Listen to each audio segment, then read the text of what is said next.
الحمد لله رب العالمين، والصلاة والسلام على سيد المرسلين وعلى آله وأصحابه أجمعين. أما بعد، فأعوذ بالله من الشيطان الرجيم. بسم الله الرحمن الرحيم. شهر رمضان الذي أنزل فيه القرآن. صدق الله العظيم.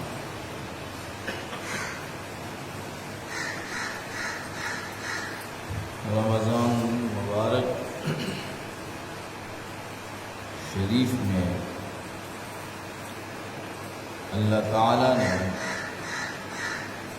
قرآن مجید نازل فرمایا.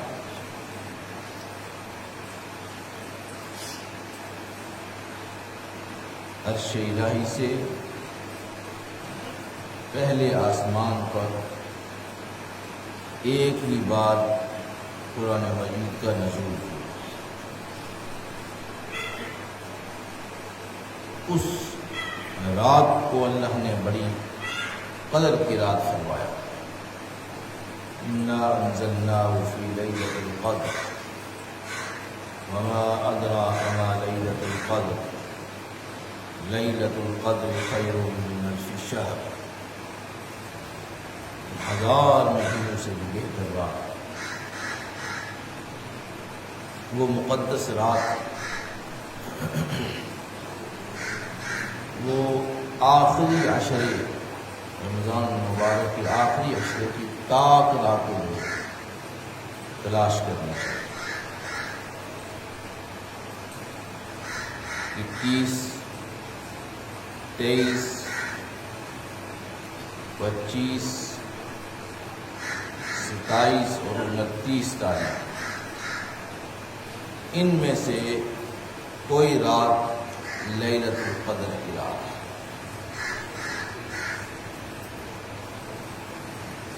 پھر آہستہ آہستہ قرآن مجید پہلے آسمان سے حضور نبی کریم صلی اللہ علیہ وسلم کی مقدس قلب پر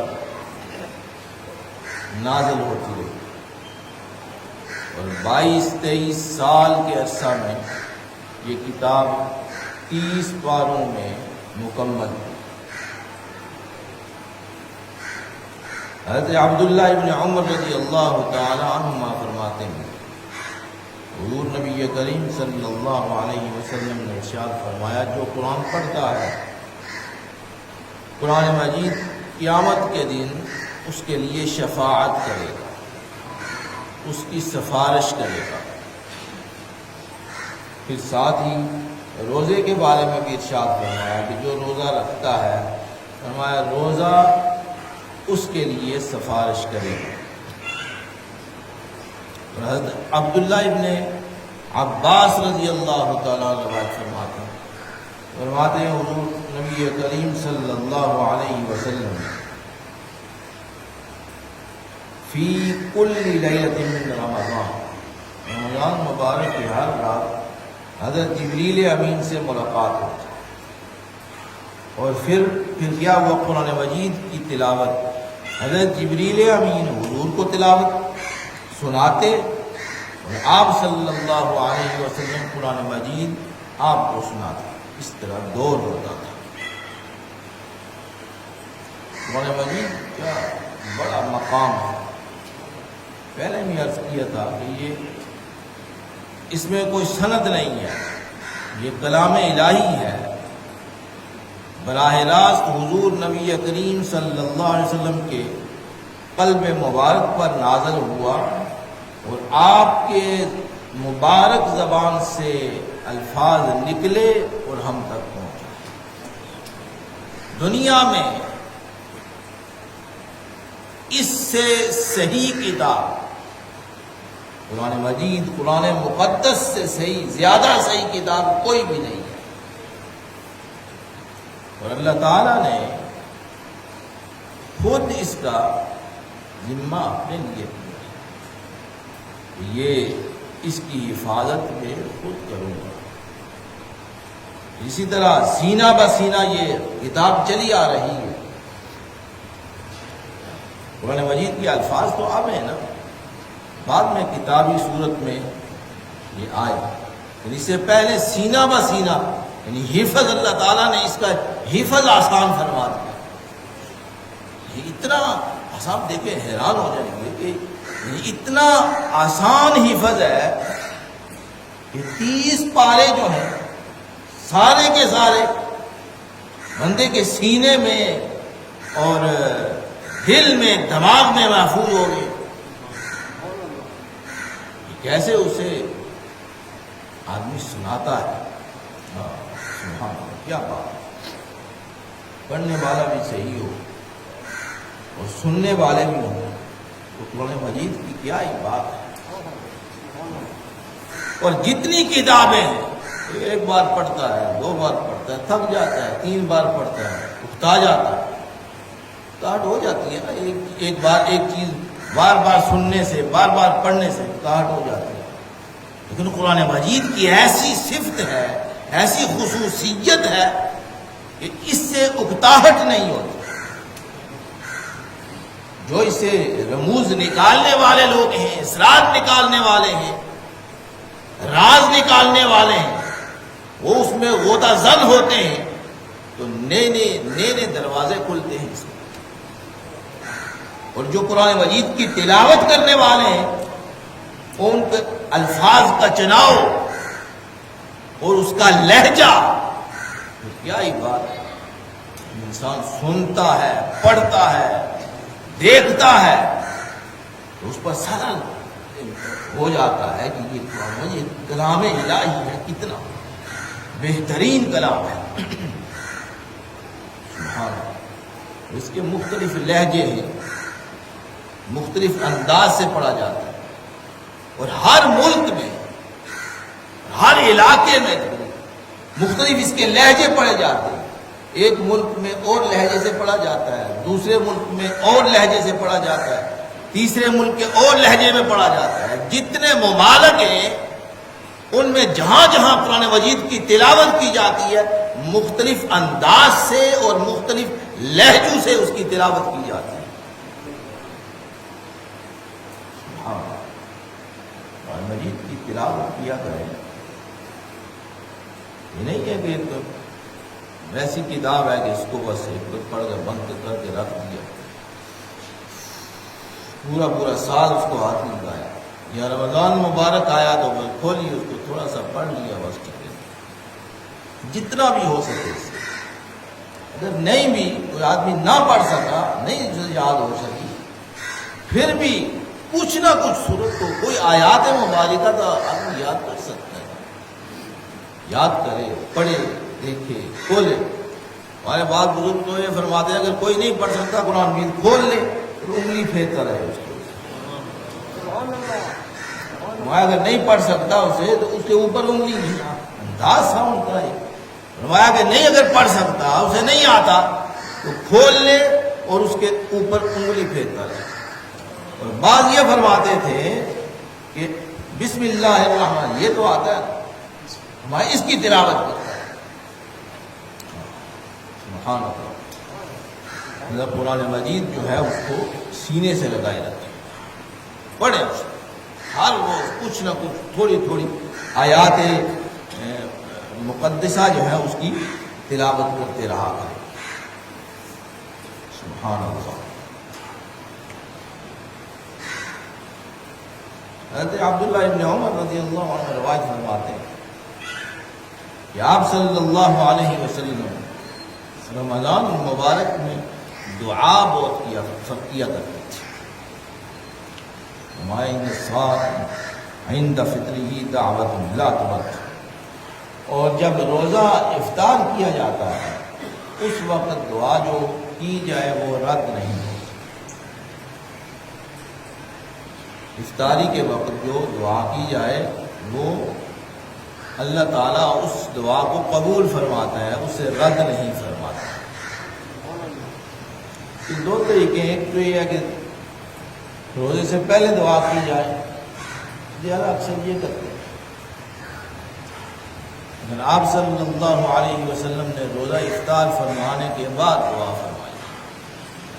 وہ طریقہ بھی ٹھیک ہے، یہ طریقہ بھی ٹھیک ہے۔ آپ نے دعا روزہ کھولا، افطار فرمایا، اور افطار فرمانے کے بعد پھر آپ نے دعا فرمائی۔ مائی صاحبہ فرماتی ہیں حضرت سیدہ طیبہ طاہر عائشہ صدیقہ رضی اللہ تعالی عنہ فرماتی ہیں کہ رمضان مبارک میں آپ کا معمول شریف تھا، یا دخل رمضان ابتہل فی الدعاء، کہ آپ دعا میں بہت کوشش فرماتے تھے، کثرت سے دعا فرماتے تھے رمضان مبارک میں۔ تو آپ نے ایک مقام پہ یہ بھی ارشاد فرمایا، اللہ سے دعا مانگو یقین کے ساتھ مانگو، اللہ سے دعا مانگو تو یقین کے ساتھ مانگو کہ اللہ تعالیٰ اس سے قبول فرما لیتا ہے۔ دعا جو ہے اللہ کا، یہ دعا کیا مانگنا ہے اللہ سے، تو یقین کے ساتھ اسے کہ اللہ تعالیٰ ہر شے پر قادر ہے، اور بندے کی ہر دعا یعنی اس کے نزدیک تو یہ ہو نہیں سکتا کہ وہ قبول نہ ہو، یعنی وہ قبول کرنے پر قادر ہے۔ ان اللہ علی کل شیء قدیر، اللہ تعالیٰ ہر شے پر قادر ہے۔ کون سا معاملہ ہے اس کو علتیں اور سبب کی ضرورت نہیں ہوتی، بات یاد رکھیں، اللہ تعالیٰ کو کسی علت کی، کسی سبب کی، کسی وجہ کی ضرورت نہیں ہے کہ یہ ہوگا تو تب دعا قبول ہوگی، یا یہ نہیں ہوگا تو تب دعا قبول ہوگی۔ دعا جائز ہو، دعا کرنی جو دعا کرنی ہے اللہ کی بارگاہ میں، جو چیز مانگنی ہے جائز ہو، یہ تو نہیں ہے کہ کہہ دے کہ یا اللہ مجھے نبی بنا دے، اس طرح تو نہیں نہ ہوتا۔ دعا جائز ہو تو اللہ، اور یقین کے ساتھ مانگے اللہ تعالیٰ سے، تو اللہ تعالیٰ اس دعا کو قبول فرما لیتا ہے۔ ہاں یہ ہے کہ بعض دفعہ جلدی قبول ہو جاتی ہے، بعض دفعہ دیر لگتی ہے، بعض معاملات ہوتے ہیں۔ اللہ تعالیٰ حکیم بھی ہے نا، حکمت والا بھی ہے، جو حکیم ہے دوائی دیتا ہے، لیکن وہ اس کو پتا ہوتا ہے، ٹائمنگ اس کا پتا ہوتا ہے کہ یہ دعا کس وقت کھانی ہے اور یہ دعا کتنی کھانی ہے۔ حکمت کا یہی کام ہے، حکیم کا یہی کام ہوتا ہے۔ وہ مریض کو دیکھتا ہے، اس کو دیکھ کر ایکس رے کرتا ہے، پھر اس کو دوائی جو ہے سیٹ کرتا ہے کہ اتنی اس کو دوا کھانی چاہیے، اس وقت دوا صبح کھانی چاہیے، شام کو کھانی چاہیے، اتنے دنوں کے بعد، اور یہ دعا اتنے دنوں کے بعد۔ تو اللہ تعالیٰ دعاؤں کو سنتا ہے اور پھر بندے کے حق میں بہتر ہوتا ہے، پھر اسے قبول فرماتا ہے۔ یہ بڑی حکمت کی باتیں ہیں۔ اور دعا پھر ہے، جو آدمی دعا کرتا ہے اللہ سے، اس کی ضائع نہیں جاتی، اور اگر وہ اس کے حق میں قبول نہ ہونا ہو، یعنی اس کے حق میں بہتر نہ ہو، تو اللہ تعالیٰ اسے ذخیرہ فرما دیتا ہے، قیامت کے دن اسے قبول فرمائے۔ یہ کبھی نہیں کہنا چاہیے کہ میں دعائیں نہیں قبول ہوتی، نہیں، کیوں نہیں قبول ہوتی؟ اللہ تعالیٰ خود فرماتا ہے، خود فرماتا ہے میں تمہاری دعاؤں کو سنتا ہوں، تمہاری دعاؤں کو قبول کرتا ہوں مجھے، اور جو اللہ سے دعا نہیں کرتا اللہ تعالیٰ اسے ناراض ہوتا ہے۔ مجھ سے یعنی اسباب کی طرف جاتے ہیں، اسباب کی طرف جاتے ہیں، اسباب کی طرف، لیکن جو اسباب بنانے والا ہے، مسبب اسباب بنانے والا ہے، اس کی طرف رجوع نہیں کرتا۔ حضرت بایزید بستامی رحمۃ اللہ علیہ فرماتے ہیں، ان کا قول مبارک ہے، آپ نے ارشاد فرمایا کہ اللہ تعالیٰ نے بندوں کو نعمتیں عطا فرمائی، نعمتوں کی خلعتیں، لباس، نعمتیں عطا فرمائی، اور یہ تھا کہ جو نعمت دینے والا ہے اس کی طرف وہ رجوع کرتا، وہ ان نعمتوں میں مشغول ہو گیا۔ یہ آپ نے حکمت بڑی بات ہے، فرمائیے کہ جو نعمت دینے والا اس کا شکریہ ادا کیا جائے، اس کو مزید نعمت مانگی جائے، نعمت جو ہے اس پر کہ وہ اللہ تعالیٰ اسے دائم رکھے، ہمیشہ کے لیے وہ نعمت رکھے، یہ دعا مانگنے کی بجائے وہ اسباب میں پڑ جاتا ہے جو اس کے پاس چیز پہنچتی ہے، اور جس نے دی ہوئی چیز ہے اس کی طرف وہ رجوع نہیں کرتا۔ اللہ تعالیٰ دینے والا ہے، اللہ کی طرف رجوع نہیں کرتے تو نعمتوں میں مشغول ہو گئے، اسباب میں مشغول ہو گئے۔ تو اللہ تعالیٰ سے دعا کی جائے، جو بھی دعا کی جائے جائز دعا ہو، اپنے حق میں کرے، اپنے بیوی بچوں کے حق میں، اپنے گھر والوں کے اور عام مسلمانوں کے لیے دعا کریں تو اللہ تعالیٰ قبول فرماتا ہے۔ اور بندہ جو کسی مسلمان بھائی کے لیے جو اس کے سامنے نہ ہو وہ دعا کرے تو فرشتے بھی اس پر آمین کہتے ہیں، سامنے ہو تو پھر ذرا اس کے سامنے بھی دعا دینی چاہیے مسلمان بھائی۔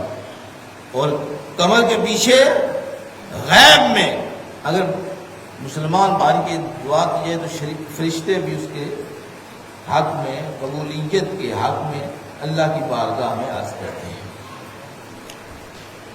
صدقہ فطر جو ہے وہ ادا کرنا چاہیے عید سے پہلے پہلے۔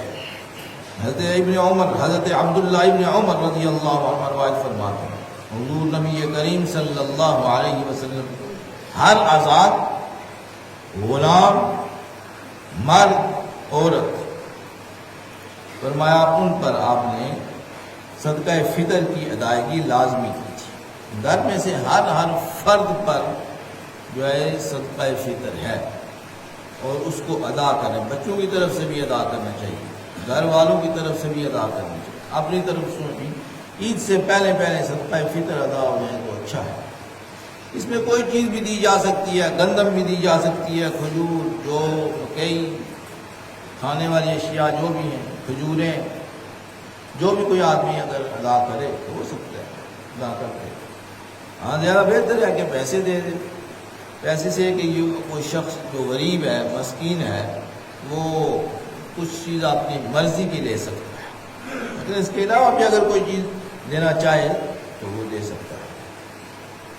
کم از کم جو ہے وہ 100 روپیہ وہ دے دے، اگر زیادہ کی استطاعت ہے تو اچھی بات ہے، زیادہ دے دے، لیکن صدقہ فطر ادا کرنا لازمی ہے۔ یہ جمعۃ المبارک، رمضان المبارک کا آخری جمعہ ہے، اس کو بہت اہمیت دیتے ہیں۔ بعض چیزیں ایسی ہوتی ہیں کہ جو عوام میں مشہور ہو جاتی ہیں، لیکن حقیقت کے ساتھ اس کا کیا تعلق ہے ادھر کوئی نہیں جاتا۔ ان میں سے ایک یہ ہے کہ قضائے عمری، ہم بچپن میں سے اس وقت سے سنتے آتے تھے، قضائے عمری ایک جملہ بولتے تھے، اصطلاح بولتے تھے، قضائے عمری، اس کا معنی اس وقت بھی ہم کہتے ہیں اچھا سنتے تھے، اور ہم بھی بس اسی جو چل رہا ہے بس اس میں بہ جاتے تھے، ٹھیک ہے ہاں اچھی بات۔ اس میں یہ ہے کہ یہ ایک غلط نظریہ جو ہے وہ پیش کیا جاتا ہے، بڑے عرصے سے چلا رہا ہے کہ 4 رکعتیں جو ہے نماز کی ادا کی جائیں، جتنی نمازیں پیچھے جو ہیں وہ چھوڑی ہوئی ہیں نا وہ ساری کی ساری ادا ہو جاتی ہیں۔ یہ ایک نظریہ ہے، غلط ہے، عوام میں مشہور ہو چکا ہے، اور ہماری عوام میں ٹھیک ہے وہ ایسی ہی ہے کہ ٹھیک ہے پوری زندگی نمازیں نہ پڑھی، وہ رمضان مبارک کا آخری جمعہ آیا تو 4 رکعتیں پڑھ لی کی ساری ادا کی، پھر تو مزے ہی مزے ہیں نا۔ یہ چیزیں جو ہے بعض غلط مشہور ہو جاتی ہیں، اور یہ بڑے عرصے کی چل رہی ہے، یہ پہلی کتابوں میں بھی لکھا ہے، یہ روایات لکھی ہیں کہ 4 رکعتیں جمعۃ الوداع میں، رمضان المبارک میں اگر کوئی پڑھے گا تو اس کی پوری زندگی کی جتنی نمازیں ہیں وہ ساری کی ساری ادا ہو جائیں۔ ایسے نہیں ہوتا، تو پھر کیا نمازیں پڑھنے کی کیا ضرورت ہے؟ ہر روز 5 نمازیں پڑھنی ہیں، کوئی اتنی مشقت کرنے کی کوئی نہیں ضرورت ہے، انتظار کرتے رہیں، پھر رمضان مبارک آئے گا، اس کا آخری جمعہ آئے گا تو 4 رکعتیں پڑھ لیں گے تو پھر ساری کی ساری ہو جائیں گی۔ ایسے نہیں ہے، یہ غلط مشہور ہے. اس کو قضائے عمری کے لفظ ہے، قضائے عمری یعنی اپنی عمر کی جتنی نمازیں وہ ساری کی ساری قضا ہو جاتی ہیں. نہیں، ایسے کوئی نہیں ہوتا. مسلمان ہو، بالغ ہو، عاقل ہو، اس کو دماغ میں خلل نہ ہو اور کوئی عذر نہ ہو، اس پر نمازیں اپنی پوری زندگی کی فرض ہے. اگر ایک بھی چھوٹ گئی اس کی قضا لازمی ہے، کسی اور طریقے سے ادا نہیں ہوتی. یہ بات ذہن نشین کریں. ویسے ہی بعض چیزیں مشہور ہو جاتی ہیں اور اس مشہوری کے پیچھے چلے بڑھتے ہیں نا، یہ باتیں نہیں ہوتی ایسی. یہ قضائے عمری یہ نظریہ غلط ہے. لہذا جو نماز رہ گئی ہے اس کو ادا کرنا ہے. اور ہر مسلمان نماز تو ہر مسلمان پر فرض ہے. ہر مسلمان پر نماز فرض ہے اور اس کی اپنی نماز ہے، دوسرے کی نہیں. کہ اگر دوسرا کہے گا تو اس کی نماز تو نہیں. اگر کوئی کسی کو تربیت کے لیے کہتا ہے یا اس کو ترغیب دینے کے لیے کہتا ہے نماز پڑھا کر، وہ اس پر غصہ کرتا ہے. کیوں؟ نماز اس کی اپنی ہے، وہ تو صرف ترغیب دینے کے لیے کرتا ہے یا اس کو رہنمائی کرنے کے لیے کرتا ہے، ہدایت دینے کے لیے کرتا ہے، اس طرف چلانے کے لیے کرتا ہے. ورنہ نماز اس کی اپنی ہے. 5 وقت کی نماز فرض ہے.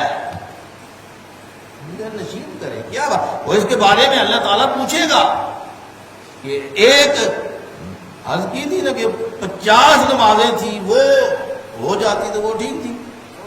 تو اللہ نے 50 سے 5 نمازیں کی ہیں اور پھر یہی فرمایا نا کہ میرے کے سجدہ کرو. یہ بھی نہیں کرتے.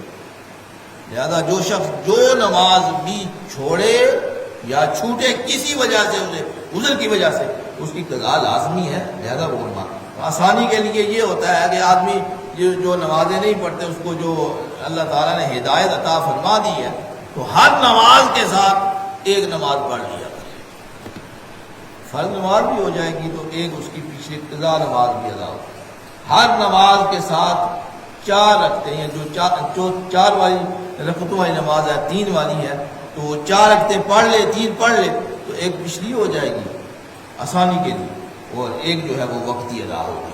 لہذا یہ ایک قضائے عمری ہے.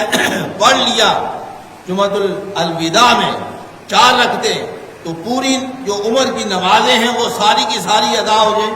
نہیں، یہ کوئی فلسفہ جو ہے عوام کا فلسفہ ہے. تو علماء کا یہ فلسفہ یا کتابوں کا یہ فلسفہ نہیں ہے. نوافل پڑھیں، صلاۃ التسبیح جو ہے وہ ادا کریں، ذکر کریں، صدقہ اور خیرات کریں. یہ ساری کی ساری چیزیں جو ہیں وہ کریں. اللہ تعالیٰ عمل کرنے کی توفیق عطا فرمائے. یہاں نماز عید کا ٹائم 7 بجے ہے. جس نے یہاں ادا کرنی ہو 7 سے پہلے